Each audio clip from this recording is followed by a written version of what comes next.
Watching News at Prime, let's get into one of our leading stories now. There are concerns that South Africa's fight against HIV-Aids could suffer a setback. This after US President Donald Trump's administration has ordered the permanent halting of aid to South Africa. This is going to affect life-saving programs. Let's talk more about this now and what this means for the fight against HIV-Aids.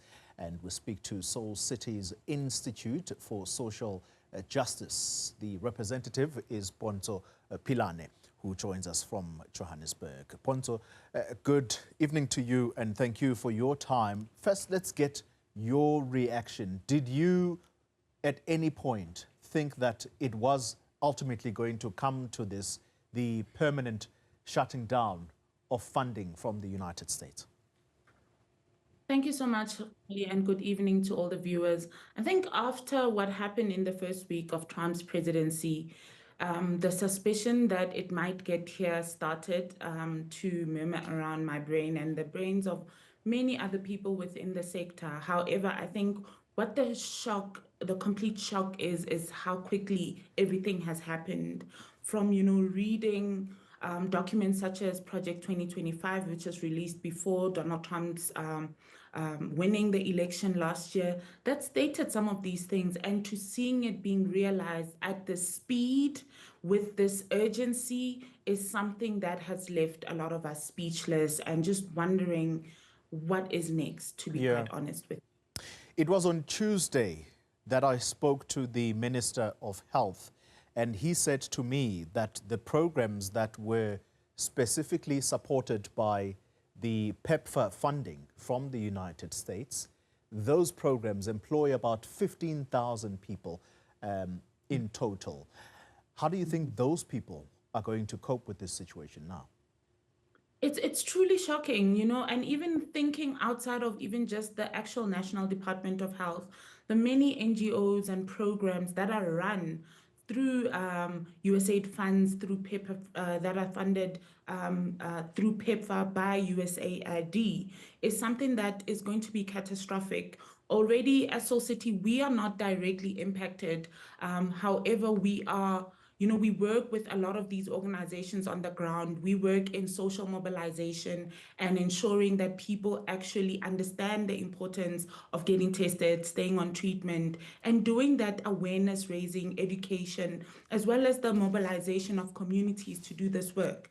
So now we're sitting here thinking, we're going to do all of that, but who are we actually going to refer to? Yes, health facilities are still there. However, the partnerships that we had in communities where, if we're hosting a dialogue, if we're hosting a community engagement, and we're telling young people, we're telling the community that it's important to get HIV tested, it's important to know your status, it's important to go on treatment. And in fact, whatever your test results say right now, you can get on treatment right now. That stops. And that can put us in a precarious position when it comes to linking people to care, knowing our HIV burden and getting people onto treatment so that we can reach our 95 UNAIDS goals as we have really set out to reach them in the next couple of years. Yeah. In total, I'm just looking at the document in front of me, Pontsho. It talks about USAID, which funds 44 health projects in South Africa. Do you think the health system in the country can help support, can fill this gap? As one of the partners of the National Department of Health, we are hopeful to some degree that the words that have been coming from the minister around that they are making plans to fill the gap is something that will come into fruition. But we cannot underestimate the impact that this has.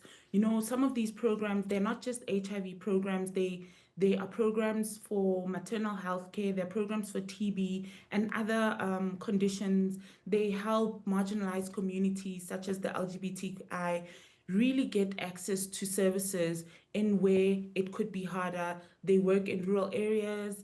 These services are often going to where people are meeting the need where it is.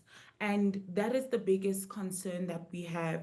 We're talking about thousands of mobile trucks. We're talking about thousands of healthcare workers that were embedded in these communities and that reached people where they were in ways in which we're not underestimating the impact of having a healthcare facility, but mobile trucks and getting treatment and access to healthcare in the ways in which PEPFAR funded and USAID funded projects have been doing is something that we cannot underestimate at all. Yeah.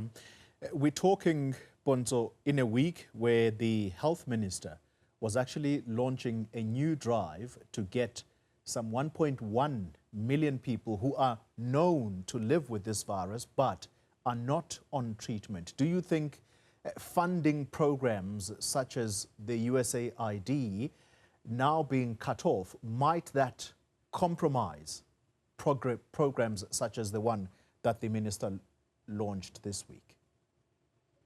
Yes, just we were talking about earlier this week on Tuesday. We are part of the Close the Gap campaign as well, and we're partnering with the Department of Health on that campaign as well. And we are worried as to what it looks like. We already know that there have been mitigations such as, increasing multi-month ARV collection, where patients have been advised that as long as they have the right viral suppression, they are able to receive multiple months of treatment so that they don't have to go into clinics every month and more frequently. And these are some of the mitigating ways in which we're already seeing coming up as a mitigation to what is happening.